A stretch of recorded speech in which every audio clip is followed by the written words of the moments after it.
오늘 주신 말씀 시편 23편 1절에서 6절 말씀 봉독해 올리겠습니다. 여호와는 나의 목자시니 내게 부족함이 없으리로다. 그가 나를 푸른 초장에 누이시며 실만한 물가로 인도하시는도다. 내 영혼을 소생시키시고 자기 이름을 위하여 어의 길로 인도하시는도다. 내가 사망의 엄침한 골짜기로 다닐지라도 해를 두려워하지 않을 것은 주께서 나와 함께 하심이라. 주의 지팡이와 막대기가 나를 안위하신나이다. 주께서 내 원수의 목전에서 내게 상을 차려주시고 기름을 내 머리에 부으셨으니 내 잔이 넘친나이다. 내 평생의 선하심과 인자하심이 반드시 나를 따르르니 내가 여호와의 집에 영원히 살리로다. 아멘. 이 말씀을 가지고 영혼의 축복이란 제목의 말씀으로 하나님의 말씀을 함께 은혜를 나누고자 합니다.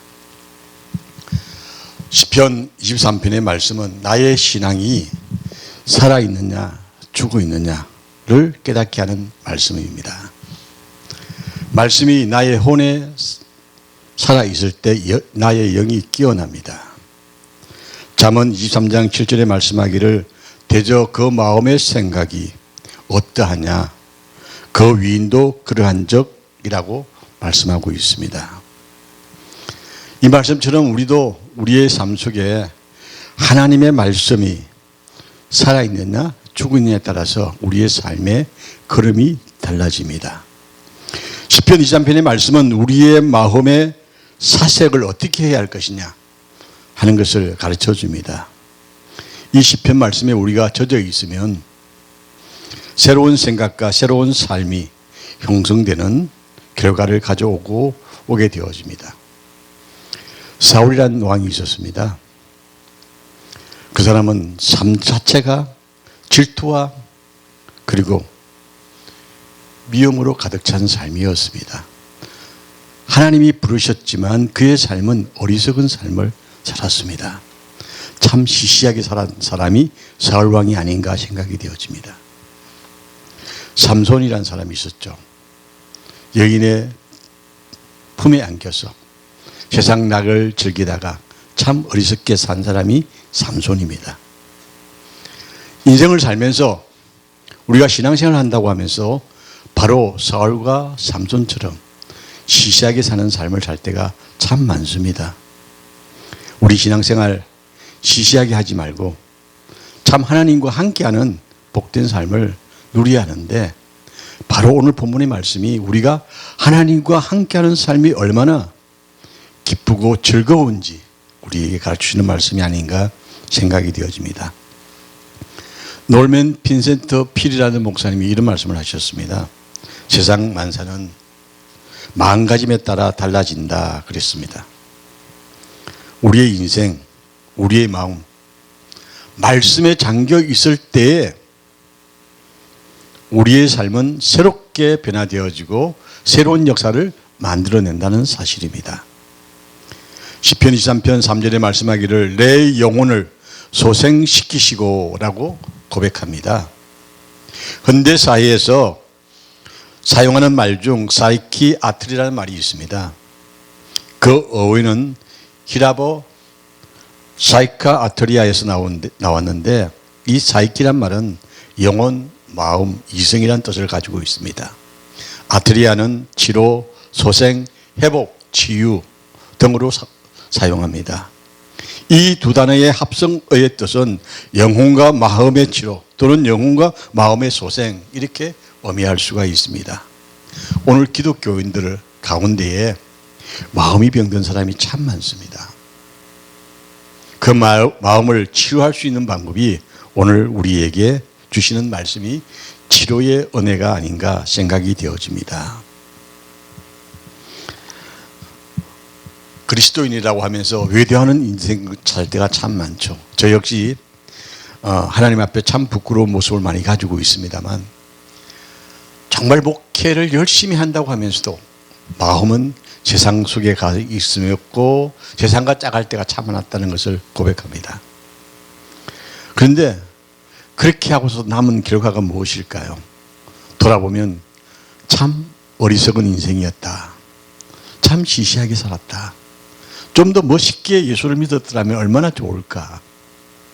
그리고 살아가면서 많은 사람들을 만나면서 나도 저렇게 신앙생활을 했으면 좋았을 텐데 하는 생각을 해볼 때가 참 많습니다. 저는 제 삶을 유추해 보면서 시시한 인생이 아니라 지금이라도 멋지게 예수 안에 사는 삶을 살아야겠다 하고 생각을 하면서 오늘 말씀을 생각해 봅니다. 우리의 육신과 정신 뒤에 내재하고 있는 것이 바로 우리의 영입니다. 오늘 이 영이 참된 치료라는 것을 받았을 때 우리가 하나님이 주신 육체적, 정신적, 영적인 벽과 올바른 관계를 유지하게 된다는 사실입니다. 하나님은 우리의 인간의 영에 큰 관심을 가지고 있습니다. 그리고 너의 영이 나와 함께 하느냐 지금도 찾으시고 계신다는 사실입니다. 인간의 영혼이 병들 때에 그 인간 자체가 함께 병들게 되어집니다. 우리가 왜 에덴에서 추방됐을까요? 태초의 인간들이 왜 에덴 동산에서 추방되었냐면요, 욕심이었습니다. 그리고 질투였습니다. 오늘 우리 사회가 탐욕으로 가득 찬 사회가로 변하고 있는 모습을 볼 때마다 참 안타깝습니다. 하나님께 점점 멀어지는 인생사. 하나님은 이것을 고쳐주시고자 우리를 부르신다는 사실입니다. 우리의 영혼을 고쳐주실 이는 오직 하나님밖에 없다는 사실입니다. 그 하나님께서 오늘 또 우리를 부르시기 위해서 나는 너희들에게 부족함이 없는 여호와라고 말씀하고 계시는 겁니다. 내 영혼이 잘된 같이 내가 범사에 잘되고 강건하기를 내가 간구한다고 요한 1서에서 말씀하고 있습니다. 육신이 병들고 마음이 상하 있을 때 근심이 밀려옵니다. 시편 23편의 말씀을 묵상하고 그 말씀이 내 마음에 피어날 때에 평안이 밀려오고 육신도 강건함을 잊게 되어진다는 사실입니다. 밤중에 노래하고 계시는 하나님이란 말씀이 있습니다. 우리의 인생의 밤이 언제입니까? 낙심하고 실망하고 회복할 수 없는 단계에 놓였을 때에 우리는 밤이라고 칭합니다. 이 밤중에 노래를 하게 하시는 하나님, 하나님의 말씀은 살았고 운동력이 있어 좌우의 날씬 어떤 검보다도 예리하여 혼과 영과 관절과 고수를 찔러 쪼개기까지 하며 마음과 생각과 뜻을 감찰하신다고 히브리서 4장 12절에 말씀하고 있습니다. 이 찔림의 역사는 영적으로 깊은 밤을 의미합니다. 그런데 여호와는 나의 목자시니 내게 부족함이 없다라고 하는 이 고백은 밝은 낮 가운데 걸어가는 삶이 바로 이런 고백을 할 수가 있는 줄로 믿습니다. 시편 23편의 시작은 무엇을 달라거나 강구하는 것이 아니라 하나님이 나의 목자가 되심을 신뢰하고 만족함으로 시작합니다. 우리의 신앙도 이와 같이 시작은 하나님 안에서 만족함으로 시작할 때에 우리의 삶이 평안의 역사가 주어진다는 사실입니다. 6.25 당시, 전쟁 당시 많은 고아들을 보살폈던 고아원 원장님이 계시는데 그분하고 그런 이야기를 한번 한 적이 있습니다. 고아들을 이렇게 보호할 때 굶주리고 헐벗고 집도 없고 그를 헤매는 아이들을 데리고 와서 보호를 하고 있으면 이 아이들이 고마워하면서도 자기를 수용해준 고아원 원장님에게 감사하다고 하면서도 아이들이 밤만 되면 불안과 두려움에 들고 있는 모습을 보면서 어떻게 하면 아이들을 무서워하지 않게 하고 그리고 정신적으로 평안함을 줄 수 있을까 이 원장님이 생각을 참 많이 했다고 합니다. 그래서 원장님이 아이들에게 성경을 가르치고 잠잘 때 성경책을 꼭 손이 쥐어줘도 그 아이들이 그걸 가지고 만족하지 않더라는 겁니다. 어떻게 하면 이 아이들을 만족해 할까? 원장님이 고민을 하다가 그 아이들이 잠자려고 할 때에 빵을 한 손에 딱 쥐어줬습니다. 그리고 한 손에 성경을 쥐어줬습니다. 그러니까 아이들이 평안함을 얻는다는 겁니다. 내일 아침에 먹을 것이 있다. 그리고 하나님이 보호하신다. 그러니까 이 아이들이 잠을 잘 자더랍니다. 아이들이라 할지라도 잠재적으로 자기를 지켜주시는 하나님이 계신 것과 내일에도 먹을 것이 있다는 이 확신과 안도감이 있어 평안과 만족을 갖게 되어지므로 편안히 잠을 자는 것을 보았다고 간증하는 이야기를 들었습니다. 그렇습니다. 사도 바울은 빌립보서 4장 19절에 나의 하나님이 그리스도 예수 안에서 영광 가운데 그 풍성한 대로 나의 모든 설 것을 채워주신다라고 고백한 것 같이 우리의 인생 삶 속에 채워주시는 하나님, 우리에게 부족함 없이 설 것을 주시는 하나님, 이 하나님이 우리와 함께 한다고 고백할 때에 무엇이 두렵고 무엇이 무섭겠습니까? 오늘 시편 기자는 여호와는 나의 목자시니 내게 부족함이 없다라고 찬송하는 이 삶, 우리에게도 이러한 신앙이 있다고 한다면 내일 일을 염려하지 않을 줄 압니다. 이런 신앙이 없으면 내일이 얼마나 걱정되는지 알 수가 없습니다. 내일을 근심하고 오늘의 일에 충실하게 행할 수 없는 낙심과 실망, 근심, 걱정이 우리를 사로잡을 것입니다. 하나님께서는 우리가 필요로 느끼기 전에 이미 우리를 필요한 것 아시고 대책을 준비해 주셨다. 여러분, 이 믿음이 있다고 한다면 무엇이 걱정이겠습니까? 무엇이 무섭겠습니까?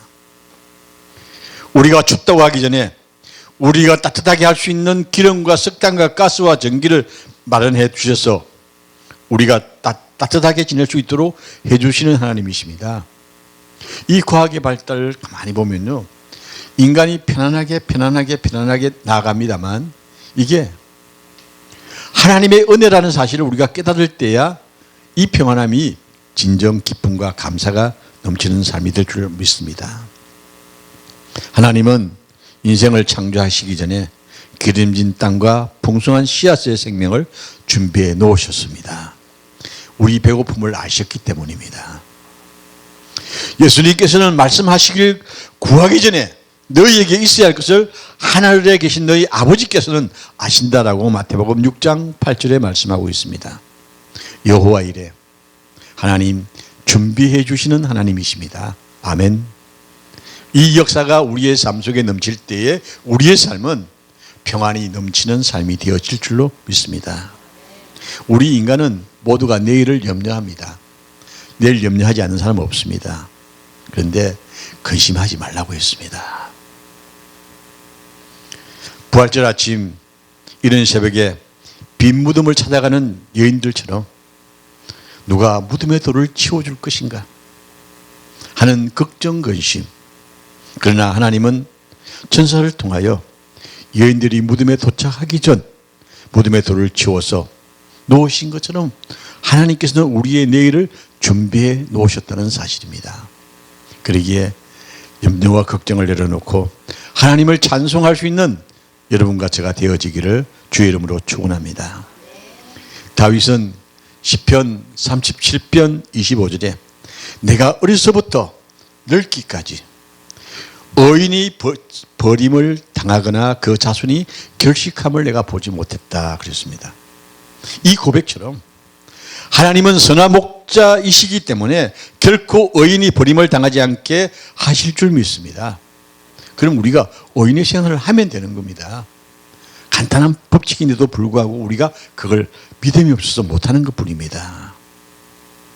이 세상은 푸른 초장과 실만한 물가도 있지만 어둡고 무섭고 두려운 사망의 골짜기도, 엄침한 골짜기도 있습니다. 그리스도의 삶에는 이러한 슬픔과 기쁨이 교차합니다. 그건 부정할 수 없는 사실이죠. 빛과 어둠처럼 우리에게 찾아오는 언제나 인생사가 우리를 흔들 때가 있습니다. 하나님은 나의 목자가 되시기 전에 평생의 시련의 가운데서도 우리를 든든히 붙들어 주시는 하나님이라는 사실이 우리에게 믿음이 있다고 한다면 흔들리지 아니할 줄로 믿습니다.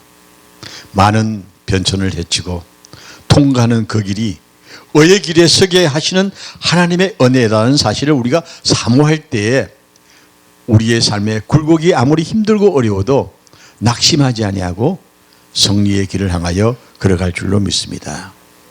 우리에게 시련의 골짜기라는 아픔이 우리에게 다가올 때, 그것을 통과할 때에 하나님의 사랑과 하나님의 긍휼하심, 은혜를 우리가 풍성하게 체험할 수 있다는 이 사실이 얼마나 감사한지요.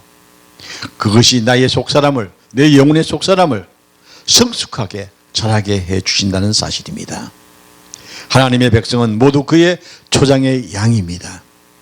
이 세상에서 항상 하나님의 선하시고 인자하심, 돌보심을 받는 하나님의 백성이라는 사실입니다.